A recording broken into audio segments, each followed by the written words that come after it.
One day, Thomas was at the junction when Gordon shuffled in with some trucks.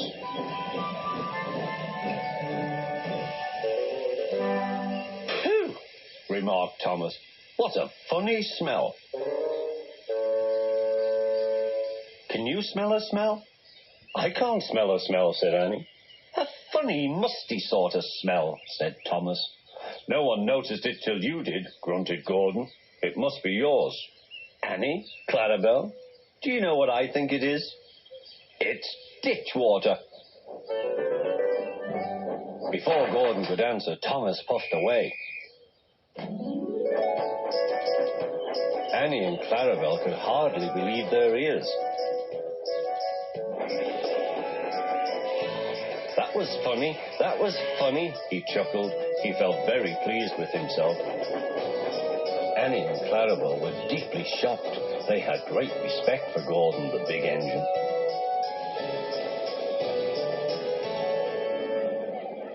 Thomas left the coaches at the station and went off to a mine for some trucks.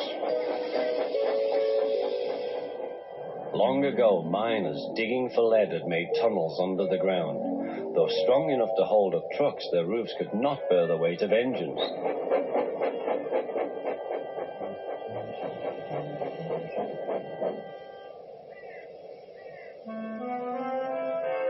Silly old board, he thought.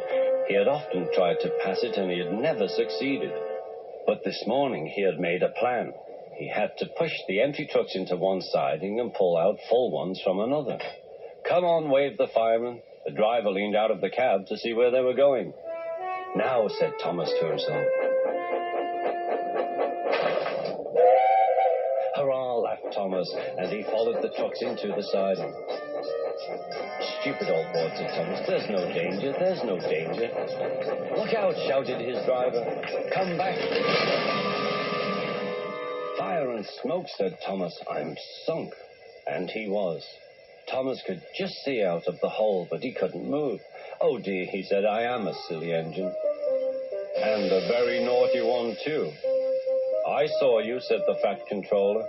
"Please get me out. I won't be naughty again." "I'm not sure," replied the fat controller. "We can't lift you out with the crane. The ground's not firm enough." Let me see. I wonder if Gordon could pull you out." "Yes, sir," said Thomas nervously, but he didn't really want to meet Gordon just yet. "Down a mine, is he? Ho, ho, ho," laughed Gordon. "What a jokey chortle, puffing to the rescue. Poof, poof, little Thomas, we'll have you out in a couple of puffs." Strong cables were fastened between the two engines. "Are you ready?" "Heave," called the fat controller.